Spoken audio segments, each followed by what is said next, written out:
So for my project, I did 5 of these, and as you can see, well, I don't know if you can really tell, but the one in the middle is higher than all the other ones, so it has that like descending effect. So just make sure that every time you're gluing them, that you're bringing it slightly down. And as you can see here, they're all uneven. Doesn't matter because I'll just cut it off.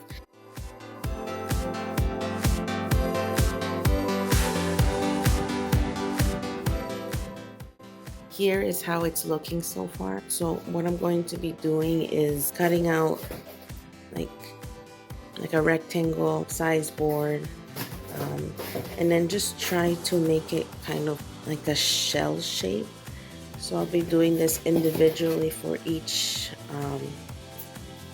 gap. So as you can see here, I'll show you the results in a bit. I am done doing the cardboard, which was so well, I found it to be hard, but finally did it. So now the next step is to paper mache the whole thing. But since I don't get newspaper delivered to my house anymore, I went to the dollar store, Dollarama. I got this gift wrap for $2. I got 2 rolls. I got this because I found it to be close to newspaper, so hopefully that would work. So now what I have to do is cut this into strips, have it ready, and then prepare my mache. So getting ready to paper mache this. I already cut up all of my paper into small rectangle pieces to do this. So to do my paper mache, I use 2 cups of flour, 1 tablespoon salt, and 2 cups of water. And if you want to make less than that, you can do like half of the ingredients, like 1 cup of flour, 1 cup of water, and then half a tablespoon of salt. I did this because I feel like I'm gonna need even more than this, but yeah, I'll show you the results again. This is what it looks like so far. I need to finish the top part, and then I need to let it dry, and I have to do the other side. Hey guys, so this is how it looks after it's been drying overnight. I still need to add another coat of paper mache.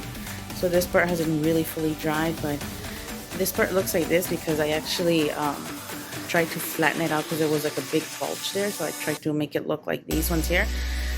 But I will show you the results at the end.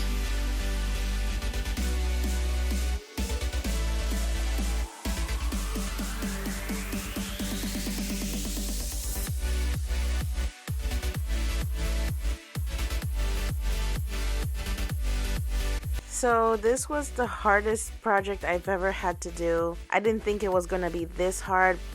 This one did give me a challenge, but it came out pretty nice. I am not unhappy about it, but I'm pretty sure there's an easier way of making a 3D shell. But this is the only thing I could come up with, and the easiest part was painting it. And you can use acrylic paint, but here I'm gonna show you that I used a Behr paint that I had from painting my walls. You don't have to use that acrylic paint, it's fine.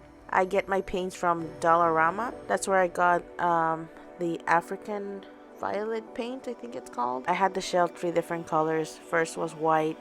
I was planning to leave it white because it was 4 days before my daughter's birthday party, so I was running out of time. But then I decided to do like a 3D effect with purple, and then I realized that I had to blend that in, and I just didn't have the time, so I just painted the whole thing purple, and it came out pretty nice.